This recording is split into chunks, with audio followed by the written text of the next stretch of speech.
Hola, ¿cómo andan? Otra semanita más. Y bueno, empezamos con nuestra charla más o menos que tratamos de llevarlo de forma semanal. Esta corresponde a algunas cosas, algunas consideraciones y algunas preguntas que han surgido en el video Una charla entre amigos número 3, que trataba sobre aportes de la comunidad, un poco de precios y de conos. Y bueno, quería comenzar siempre expresando el agradecimiento que tenemos hacia ustedes por haber dejado sus pareceres con respecto al video, que parece que les ha gustado un poquito, así que bueno, agradezco mucho a las siguientes personas: Michael Arniela, Ferreira Motos, Juancho Pidibori, Lucas Mazzola, Alejandro Mosquera, Alonso García Pinto, Agustín Marheim, Carlos Roberto, Juan Carlos Molina, Sergio Ricciardi, que me pregunta sobre el afilado de herramientas. Bueno, vamos a tratar de hacer, digamos, un pedacito en algún momento, alguna de estas charlas, pero el afilado de herramientas es poco lo que puedo colaborar. Puedo dar mi opinión, pero siempre es bueno revisar esos manuales de tornería donde te dan digamos, los bosquejos o las formas básicas para el afilado. Con una piedra blanca, blanda, vos podés empezar a realizar los primeros filos básicos, que por lo general son los triangulares, con un pequeño radio de punta. Dependiendo del material que se trabaja, por ejemplo, si el material es muy blando, tendrías que darle una buena descarga, bien amplia, cosa que se forme la viruta. Hay que tener bien claro también el tipo de viruta o el resultado que uno va a extraer del afilado. La viruta por lo general no puede ser con bordes aserrados, tiene que ser por lo general, si se puede, que vaya cortando en determinadas longitudes o con un borde limpio, ¿sí? Cuando va cortando tiene que formarse en lo posible, ¿no? La vueltita, el chip, digamos, la viruta en sí, y con bordes limpios, afiladas sí, pero no con bordes aserrados, ¿sí?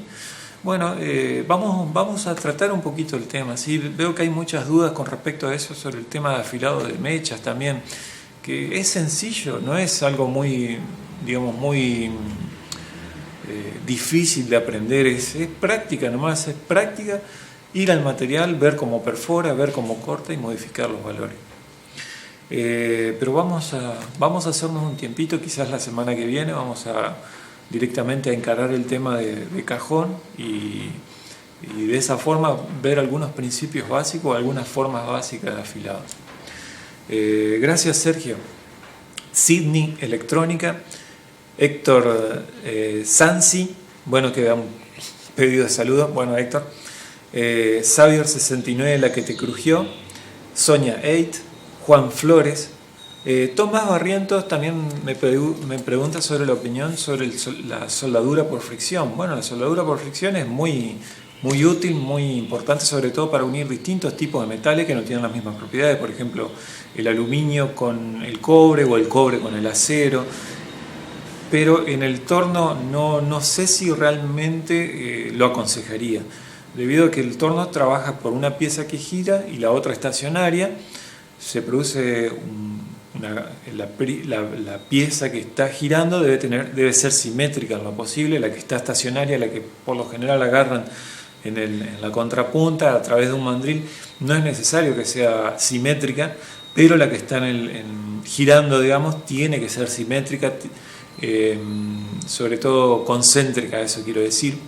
Las superficies no es necesario que estén tratadas o limpias, sino que mediante la fricción ocasionada por el aumento de temperatura entre la superficie estática y la superficie que gira, se produce calor, y luego mediante una presión que, por ejemplo, tiene que ser bastante elevada.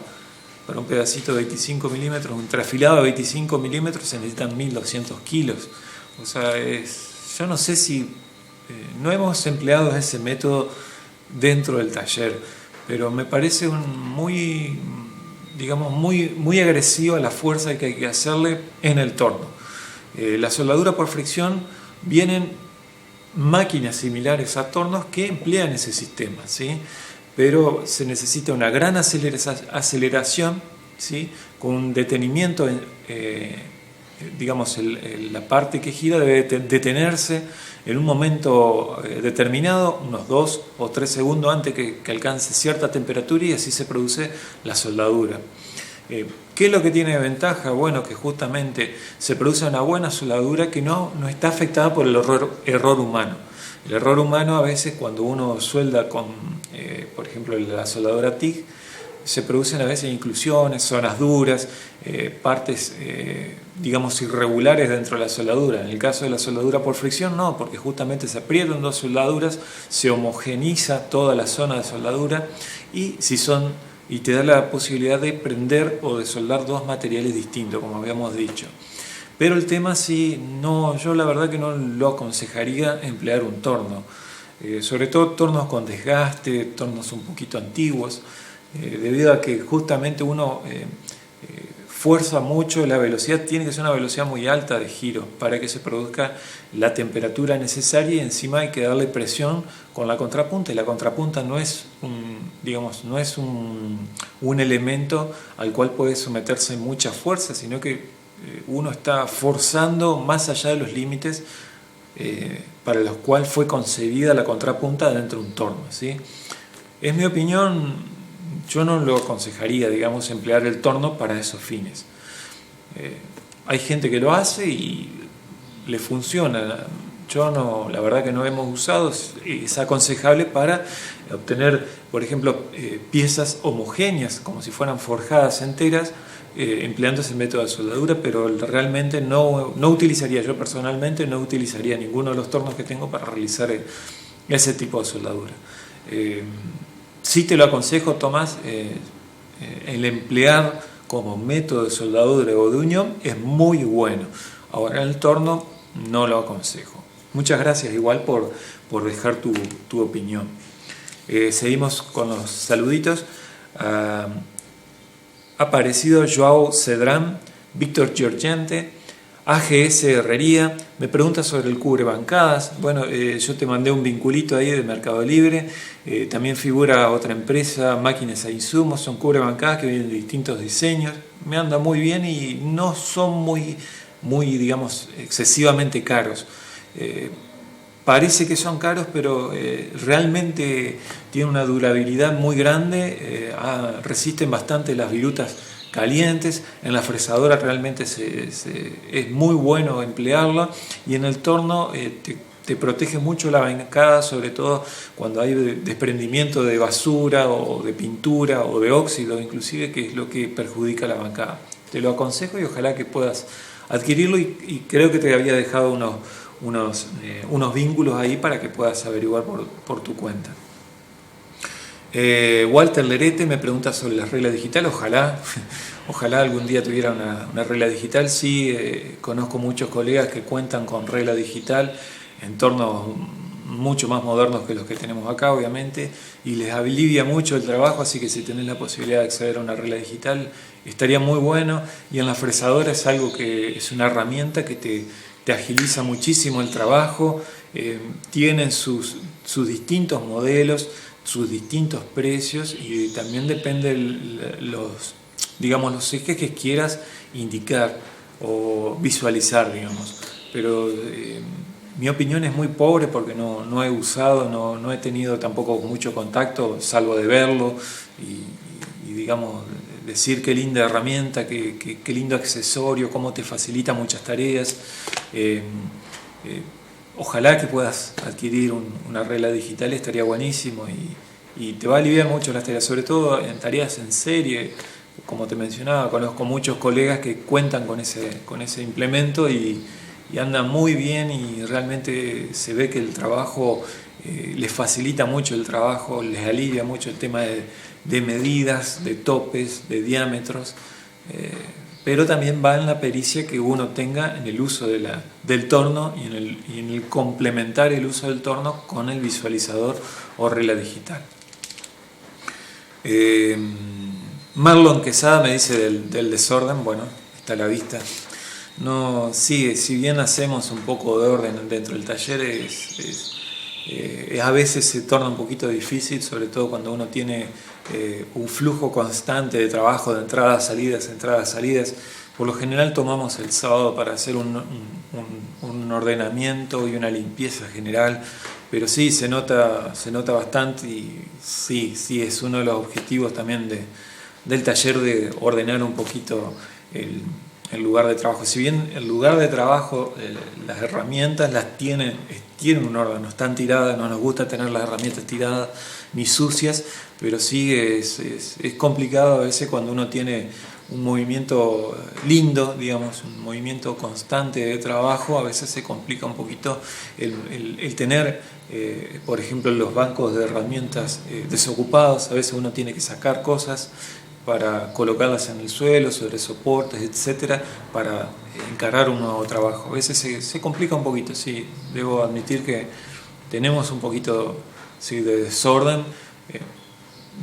ordenado o de desorden con una dirección determinada, pero sí, a veces se nos complica un poquito el tema de mantener esto en su lugar. Vamos a tratar de mejorarlo eso. Lucas Marini, La Portuguesa, El Ray Soldaduras, Krause, Carlos Marcelo, Mauro M, Cuartel del Diablo Lufram, Alejandro Alvarado, Lucas Arbelo, Lisandro Álvarez, Ignacio Pascucci, Luciano Loyag, Humberto Bartoli, Nahuel Camberchioli, Papeltec, Sociedad Anónima, Luis, José Antonio Ortiz Nieves, Alex Duval, Aldo Semino, Aníbal Achondo, Rubén Visoso, Walter MHG y Edwin Barajona. Muchas gracias, chicos, por estar ahí, por dejar sus palabras, y bueno, siempre es bueno saber que uno va más o menos encarrilado y que les gusta, y bueno, tratar de siempre mantener ese canal de comunicación entre ustedes y nosotros, y en lo posible siempre dejar también qué sugerencias o cosas podemos seguir mejorando, como por ejemplo el orden. Y bueno, agradecerles muchísimo por estar del otro lado, ¿sí? Bueno, y así como hablamos un poquito sobre el tema de la unión por fricción, también tenemos otras preguntitas que quería compartir y contestar sobre todos. Javier Gómez me pregunta cómo lograr buenas terminaciones cuando se trabaja en el torno. Me comenta que él trabaja o realiza trabajos con caños de poco espesor. Bueno, el tema de realizar trabajos en tornería con caños de poco espesor es que a veces no están hechos de acero 1045, sino que son una aleación mucho más blanda, son acero 1010 o hierro a veces inclusive, porque vos necesitas tener una velocidad no tan rápida, sino que más bien un avance un poquito más rápido, ¿sí? Y con un afilado de herramienta con buena descarga. Tiene el ángulo, vos tenés la punta del filo, la descarga o el ángulo de corte con la descarga también. Bueno, ahí tendrías que hacerlo bien amplio, ¿sí? Y el radio de punta, siempre enfatizo el tema del radio de punta, porque el radio de punta lo que te permite es, cuando uno va cortando, que se vayan superponiendo las crestas de corte, y el radio de punta lo que hace es achicar las crestas. Vamos a mirarlo capaz en el pizarrón, va a estar un poquito más claro. Lo que decía, por ejemplo, el tema del radio de la punta de la herramienta, si vos tenés una punta muy pronunciada o muy aguda, cuando vos realizás el corte, mientras va girando la pieza y se va produciendo el avance, lo que se produce son pequeñas crestas, ¿sí? Esas pequeñas crestas, si vos lo que haces es reducir el radio de punta, haces un pequeño radio de punta en tu herramienta, lo que ocasiona es que estas crestas pasen a ser un poquito más, ¿sí? Un poquito no tan pronunciadas. Eso de forma exagerada se ve, pero cuando vos lo mirás al material, el material tiene una terminación más parejita, no quedan bordes aserrados, no quedan esas puntitas filosas a veces que tienen la terminación del material. Entonces, cuando vos hagás el tubo afilado de la herramienta, tenés que considerar primero el ángulo de descarga, ¿sí? Tenés el borde de la punta de la herramienta, tenés que hacer un borde de descarga de la herramienta bastante pronunciado, cosa que se forme la viruta de esa forma. Volvemos a decir, la forma de la viruta no tiene que tener bordes aserrados, tiene que ser un borde limpio, ¿sí? donde el borde de la viruta termine de esta forma, o sea, no termine, no haga el rulo, como se dice ocasionalmente. La viruta tiene que tener esta forma, tiene que ser enrulada, pero en caso de que quede una línea constante con el borde aserrado, tenés que cambiar la configuración del filo, darle un poquito más de ángulo de corte, de desagote acá. Entonces se va formando un poquito más el rulo de la viruta, y la punta, si uno la mira desde arriba la herramienta, tiene que ser tiene que darle un poquito de radio de punta. Ese radio de punta también te ocasiona esto, que es una terminación un poquito mejor, que las crestas se superpongan y no sean tan agresivas. Eso también te facilita mucho la terminación. Pero como habíamos mencionado antes, vamos a verlo un poquito mejor en otra oportunidad. Vamos a hacer un poquito más de afilado de herramientas y un poquito de afilado de mechas también para comprobar el resultado. Aún así, el tema de afilado hay muchas publicaciones. Por ejemplo, el libro Casillas tiene cálculos de taller. Cualquier libro donde tenga fundamentos de tornería siempre se trata el tema del afilado, del tipo apropiado de piedra, de las consideraciones con respecto a esto, al radio de punta, dependiendo cómo se va a encarar el corte del material, qué tipo de encare debe ser el filo. Todo eso se puede apreciar en cualquier libro de tornería. En base a eso uno tiene que ir a la piedra, practicar, volver al torno, hacer la pasadita de prueba, digamos, con la misma profundidad, y también variar distintos parámetros, como vendría a ser el avance. A veces para lograr una buena terminación lo que se necesita no es tantas revoluciones en el plato, sino un buen avance.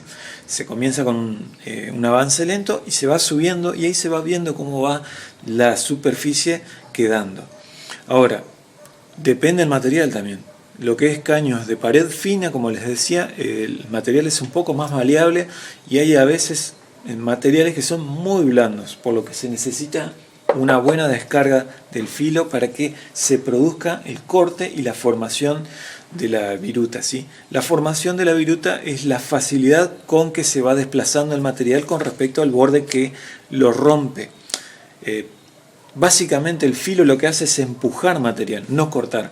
Se produce una compresión, entonces la descarga lo que hace es facilitar la salida del material, y no que se vaya apelmazando o que la herramienta vaya saltando. Estoy hablando no microscópicamente, pero sí a una escala muy amplia. La herramienta tiende a realizar movimientos de ceder, va cediendo la herramienta, y cuando uno aprieta y el filo no contribuye, va comprimiendo y salta la herramienta, lo que producen distintos baches o malformaciones en la superficie. Entonces uno facilitando el filo, haciéndole el filo que sea amplio el ángulo de descarga y el punto de radio de punta, eso te facilita mejor la terminación del material. Igual, Javier, vamos a ver si lo podemos ejemplificar un poquito más la semana que viene. Quizás achique un poquito esta sección de contestar las preguntas y elija una exclusivamente para contestar y ver si sale y si satisface un poquito la respuesta. Jean Cárdenas me pregunta sobre roscas cónicas. Las roscas cónicas, como habíamos hablado hace un tiempito atrás, siempre se tiene que hacer un patrón. Yo aconsejo siempre realizar el patrón dependiendo del tipo de rosca para el cual va destinado. Hay rosca cónica para gas, las BSP, BSPT, pero tienen pequeñas variaciones. Por lo general, más o menos tienen 1,47 grados o 1,37 grados, no me acuerdo bien la inclinación. Es muy cortita la inclinación, pero es aconsejable tener siempre el patrón de ajuste, porque no es tanto el ajuste que uno le da a la rosca, sino a veces la llegada del tope o el punto final o el apriete, digamos, la luz que debe quedar entre la rosca, entre el macho y la hembra de la rosca, debe quedar siempre una luz. Ese es el ajuste que se le debe dar, sobre todo en las bridas. y es ahí donde uno tiene que tener el probador o la rosca hembra para probar, digamos, justamente el ajuste o la llegada de la rosca hasta el final. Es aconsejable siempre tener el probador de las roscas cónicas. JGF dice que no entiende el sistema de torneado cónico. El sistema de torneado cónico, empleando la regla para copiar conos, en este torno está libre, está suelta, digamos, con respecto al tornillo del carro transversal. El tornillo del carro transversal es un eje que está conectado a la manivela con un sistema de estrías, y ese sistema de estrías, cuando uno gira, digamos, para mover el carro transversal, ese sistema de estrías se conecta a una rosca, ¿sí? Y es lo que hace que se mueva el carro transversal. Cuando uno ocupa el sistema para copiar conos, lo que hace es empujar el eje, empujar el carro transversal, y en este tipo de torno, el torno wing, el torno chino, al tener estrías, se produce justamente el movimiento de la estría, digamos, del macho, del alojamiento hembra sobre el macho, se mueve sin que haya necesidad de que se vea afectada la rosca, ¿sí? Por eso uno puede emplear el dispositivo para tornear conos, la regla para copiar conos, sin tener que destrabar o descolgar o aflojar el tornillo del carro transversal, ¿sí? Es complicado. Sí, y en el video anterior yo había hablado un poquito y le había hecho un diagrama. Quizás si mirás un poquito el video en ese momento que va a estar el diagrama, capaz lo vas a entender un poquito mejor. Si no, bueno, tendríamos que ahondar un poquito más en ese tema. Veo como, dependiendo si lo entendiste un poquito mejor o no, vemos si lo podemos ejemplificar mejor. Pero ese sistema del tener una estría que libera, digamos, el funcionamiento del tornillo del carro transversal, te permite en este torno el emplear la regla en el ángulo que sea. Si vos no lo ocupás, no hay problema, se descuelga el freno de la bancada, se saca el freno de la bancada y uno queda con el carro transversal usándolo como cualquier torno convencional. Gonzalo Cuello pregunta qué tener en cuenta al comprar un torno. Lo que hay que tener en cuenta al comprar un torno son los desgastes, tanto en el husillo, el juego que tenga en el husillo, el desgaste en la bancada, desgastes o juego que pueda tener el carro transversal. Eso se puede verificar mediante el uso de un reloj comparador sobre la bancada. Entonces uno ve qué tan bacheada está o en qué zona se ha trabajado más el torno. Y comprar un torno de segunda mano es la batería otra vez. Disculpen. Cuando uno compra un torno, estamos hablando, uno tiene que verificar el estado de la bancada, sobre todo en la parte que está más empleada, que a veces en tornos chicos es en los primeros 40 o 30 centímetros desde donde está el plato en adelante. El desgaste que pueda tener también el movimiento de las palancas del carro transversal y el carro longitudinal. El desgaste que pueda tener los rodamientos de husillo, que para eso hay que un poquito palanquear, digamos, el plato, entonces uno puede ver qué tanta holgura tiene. El libro Casillas tiene en su parte final, después te dejo cualquier cosa, el dato digamos, de la página. Lo voy a buscar ahora, si ya lo casé. Máquinas, cálculos de taller. En la página 578 habla de las verificaciones que precisan, elementos que se precisan para la verificación. Que acá tenemos la alineación, digamos, el nivel o el desgaste que pueda tener justamente la bancada con respecto al centro o al nivel entre el husillo y la contrapunta, el desgaste que pueda tener justamente el carro transversal, la holgura o la diferencia que pueda tener el husillo.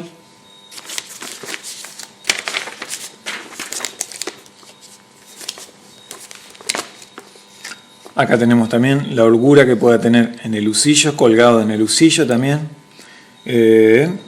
La contrapunta en su mínima expresión y en su máxima expresión, de lateral de la contrapunta. Esas son algunas de las verificaciones que tendrías que tener en cuenta. Después los accesorios. ¿Con qué accesorios cuenta el torno que vas a comprar? En lo posible tendría que tener por lo menos 3 platos. Un plato convencional, autocentrante de 3 mordazas. Se puede llegar a rectificar un plato plano, ¿sí? Un plato plano de 4 mordazas para agarrar piezas irregulares y un plato de arrastre. El cono de usillo. El cono de usillo te sirve sobre todo para colocar entre puntas. Y tener el cono de usillo es importante también, sobre todo para realizar una buena y excelente alineación, que también eso vamos a hablar dentro de un ratito. Después el juego de engranajes, el juego de engranaje para realizar roscas y en lo posible también los puntos.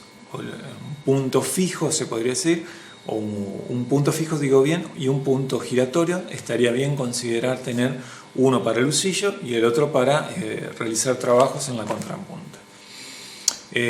Bueno, los desgastes sí son todo un tema. Te recomiendo, si vas a realizar la compra de un torno, ir con un tornero ya con años de experiencia, que él con una simple mirada pueda ver los distintos desgastes, por ejemplo el tornillo patrón, qué desgaste hay, digamos, al realizar roscas también. La tuerca partida puede tener desgaste y eso solamente se sabe realizando un poquito algunos movimientos, digamos, viendo el torno trabajar. La bancada, sobre todo si tiene rayones, si tiene marcas de abrasiones, eso también hay que tener en cuenta, que no esté muy desgastado en esos aspectos, pero siempre hay que ver en los tramos que uno por lo general se usa en el torno, que como te decía son más o menos entre los 30 y 40 centímetros partiendo del plato. Ahí tenemos el rango de desgaste, ¿no?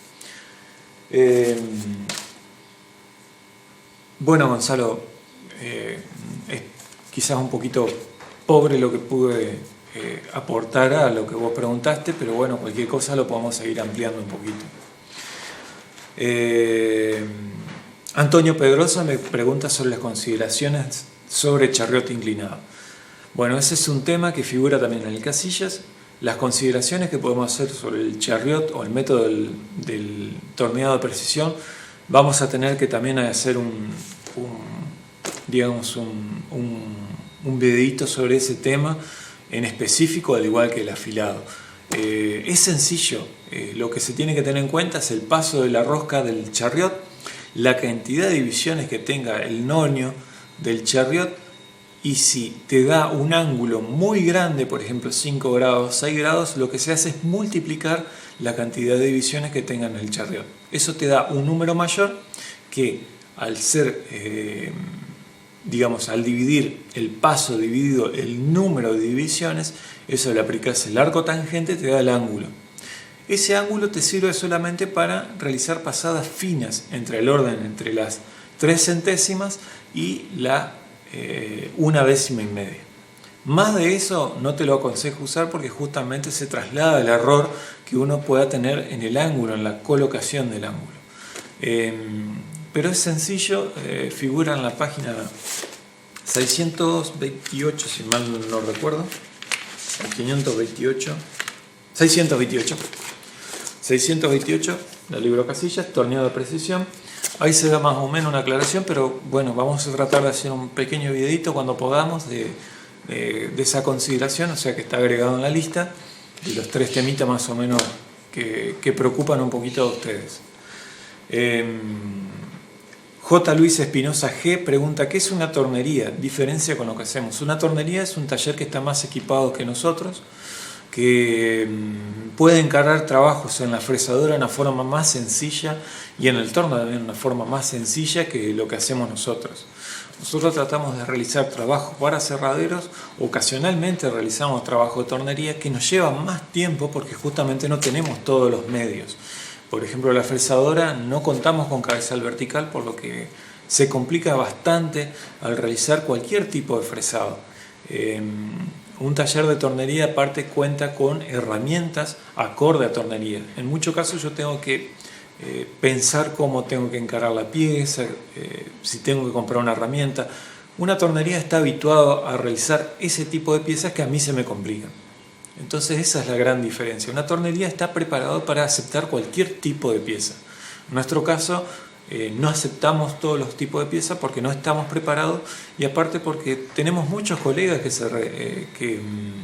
se dedican a ese tipo de pieza y preferimos derivárselo a ellos. No somos celosos en esos aspectos ni queremos acaparar mucho, sino que sí, no estamos preparados para todo tipo de trabajo. Esa es la realidad. Nos traen, por ejemplo, una rosca, como ha preguntado muchas veces, una rosca de varias entradas. Preferimos que se vaya a un taller que sabemos que tienen experiencia, talleres más grandes, que cuentan con ya la herramienta. Por ejemplo, la rosca de varias entradas por lo general tiene rosca cuadrada. En nuestro caso tenemos que labrar o realizar la herramienta para realizar la rosca cuadrada. En talleres que ya hacen comúnmente la rosca cuadrada con varias entradas, ya tienen la herramienta preparada, ¿sí? Aparte son con elementos que ya conocen. Nosotros tenemos que a veces experimentar un poco, y eso es lo que no nos gusta y lo que nos califica como que no somos aún tornería. Espero que más o menos se haya entendido un poquito la idea. Jesús Camacho dice, pregunta sobre un método para comprobar la alineación y el paralelismo en el torno. Bueno, este es el método que empleo. Se trata de una barra, es un eje que tiene más o menos unos 315 milímetros de largo. En los puntos, en las dos puntas, más o menos separado de acá unos 3 centímetros, de acá unos 5 centímetros, tiene estas dos rueditas de aluminio. Lo que se hace es, entre puntas, en lo posible, tenemos los dos centros realizados, se toma entre puntas, o con el plato se toma de esta manera. La contrapunta va acá y se realiza una pequeña pasadita acá y una pequeña pasadita acá. Una misma pasada, ¿sí? Y se toma el diámetro aquí y el diámetro acá. De haber alguna diferencia, lo que se realizan son correcciones en la contrapunta. Si hay una diferencia de 1/10 entre este punto y este punto, por ejemplo, si es más chico en este punto, significa que la contrapunta está más hacia el lado del operario, por lo que tenemos que alejarla media décima hacia el lado opuesto del operario, ¿sí? Entonces, en vez de tener la contrapunta, el material hacia nosotros, lo que hacemos es enderezarlo, pero para eso tenemos que medir esta diferencia que tenemos entre las dos rueditas. En el caso contrario, si tenemos más chico acá que acá, significa que la contrapunta está hacia el lado opuesto, hacia afuera, entonces tenemos que traerla hacia nuestro lado. Por lo general se afloja la contrapunta, digamos el freno de la contrapunta se afloja y tiene un prisionero que a veces se regula de un lado o se tiene que aflojar de un lado y apretar de otro, dependiendo del lado que uno lo tenga que corregir. Se usa el reloj comparador, se tiene que emplear el reloj comparador, ya que de esa forma uno garantiza cuánto está corriendo la contrapunta de un lado y del otro. Pero esta es la forma correcta, pienso yo, para poder realizar la alineación en un torno, ¿sí? Se emplea una herramienta similar a esta. Esto es aluminio, debido a que es una pasadita finita, lo torneo de forma fácil, con un eje de acero, ¿sí? Y a mí me gusta siempre alinearlo entre puntos, ¿sí? Pero de no tener el punto, se agarra con el plato, pero hay que tener en cuenta que el plato también puede tener desgastes, las mandíbulas pueden no apretar bien, por lo que hay que ir variando el apriete en distintas posiciones para ver, una vez que lo tengamos alineado, ¿no?, para ver si nos quedan las mismas medidas entre estos dos puntos, ¿sí? La idea, volvemos a hacer, se agarra en el plato entre puntas o con las mordazas, se hace una pasadita pequeña, se mide. Si está bien alineado, tiene que tener la misma medida exactamente, ¿sí? Ahora, si hay alguna diferencia, se tiene que realizar la corrección dependiendo del lado que tengamos, más chico o más grande o más chico, depende. Y si se agarra o se aprieta el material en el plato con las mordazas, se tiene que, una vez que se tenga alineado, se afloja, se gira el plato y se vuelve a prender nuevamente para apretar en otro juego de mordazas. En caso de no quedar claro, vamos a ejemplificarlo un poquito mejor en alguno de los tornos que tenemos acá, pero es sencillo, no es nada del otro mundo. Lo que sí les recomiendo es preparar primero el eje bien No es necesario que estén torneadas iguales, sino que uno después, cuando está haciendo la verificación, ahí recién se quedan, las tornea y ahí con la verificación tienen que quedar en el diámetro igual. Gracias, Jesús. Bruno Roselo pregunta por revisar la cantidad de divisiones entre 5 y 20, 5 milímetros y 20 divisiones. Me parece que lo que tenés que hacer, si vos tenés 5 milímetros en el método del chariot inclinado, si tenés 5 milímetros de paso de tornillo y el noño con 20 divisiones, tenés que multiplicar por lo menos por 5 la cantidad de divisiones para que te dé más o menos de 3 grados. Tendrías que hacer 5 milímetros dividido 100 divisiones, ¿sí? Multiplicas por 5 el número total de divisiones y eso más o menos te va a dar ese valor que me pasaste. Yo creo que te va a funcionar con ese valor. No deberías colocarlo en ese ángulo 2,86, o sea, pasado 2 grados y medio. Tendrías que hacer una pasadita de prueba a ver qué tal te queda y cuánto te saca por cada división que vos hagas en el chariot. Pero bueno, vamos a realizar la semana que viene, entonces sí veo que hay por lo menos un mayor porcentaje sobre el torneo de precisión. Vamos a ejemplificar un poquito sobre ese tema y sobre el tema de afilado. Y si el tiempo nos da, vamos a realizar una alineación en el plato del torno, en el torno mejor dicho. Vamos a hacer una alineación para de esa forma comprobar el sistema. Bueno amigos, no quiero hacerlo muy largo, no quiero que se haga extensivo este video, pero bueno, vamos a realizar un poquito más breve la próxima vez y vamos a tratar de ejemplificar como habíamos dicho. Espero que pasen una linda semana, que tengan mucho trabajo y bueno, nos vemos cuando podamos en otras circunstancias. Nos vemos.